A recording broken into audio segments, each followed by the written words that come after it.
Hello, good morning everyone, welcome back to my channel strawberries gallery. আজকের দিনটা ছিল পয়লা বৈশাখ। তো শুভ নববর্ষের শুভেচ্ছা সবাইকে। আর দেখুন সকাল সকাল আমাদের বাড়িতে পুজো হচ্ছে। ঘরে তাড়াতাড়ি করে মা পুজোটা সেরে নিয়েছে। তারপর খাওয়া দাওয়া করে স্নান টান করে সব কিছু করে একটু রেস্ট নিয়ে নিয়েছি। তারপর সন্ধেবেলা আমি আমার বাড়িতে গেছি। সেখানে দেখুন মা, বোন, দিদির মেয়ে সবাইয়ের সাথে একটু মেলায় যাব। আমাদের এখানে কাছেই একটা মেলা হচ্ছে, বাসন্তী পুজোর মেলা এই সময়টাতেই হয়। আর দেখুন আমরা টোটোতে উঠে নিয়েছি, খুব বেশি দূর না। আর দিদি বোন বসে আছে, আর অপোজিটে আমার দিদির মেয়ে আর আমার মেয়ে বসে আছে একসাথে।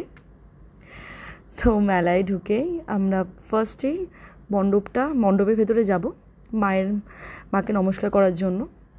আগে ওখানে গিয়ে মায়ের নমস্কার করে নিয়েই তারপরে আমরা মেলাটা চারপাশে ঘুরে দেখাবো। খুব একটা ভিড় ছিল না, কারণ সেই দিনই ফার্স্ট দিন ছিল মেলার, তো সেইভাবে অতটা ভিড়টা হয়নি। এই মেলাটা কিন্তু অনেকটা দিন থাকে, 10 দিনের মতন।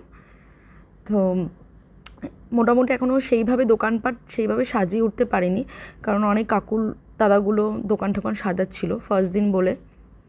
তো যাই হোক, আমরা সব চারদিকে ঘুরে নিয়েছি, টুকটাক বাচ্চাদের জন্য কেনাকাটাও করেছি, আমরা নিজেরাও টুকটাক কেনাকাটা করেছি।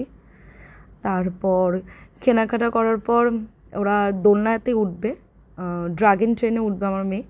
তো ওই 2 মেয়েকে নিয়েই আগে ড্রাগন ট্রেনেতে উঠে পড়েছি আমি। আর দেখুন ওদেরকে তো একা ছাড়া যায় না, কারণ বাচ্চা ফট করে যদি পড়ে যায়, সেই কারণে। তারপর আমরা ওখান থেকে নেমে আমার মেয়ে আগে জাম্পিংয়ে উঠেছে। জাম্পিংয়ে মানে একসাথে এটার পর ওটার পর সেটা, মানে বায়না লেগেই আছে ওর। তারপর জাম্পিং ওঠার পর আরও 2 রাইডসে চড়েছে, সেটা দেখানো হয়নি, আসলে ভিডিওটা ঠিক মতন করতে পারিনি তখন। দেখুন ও এখন টাটা করছে আমাদেরকে দেখে।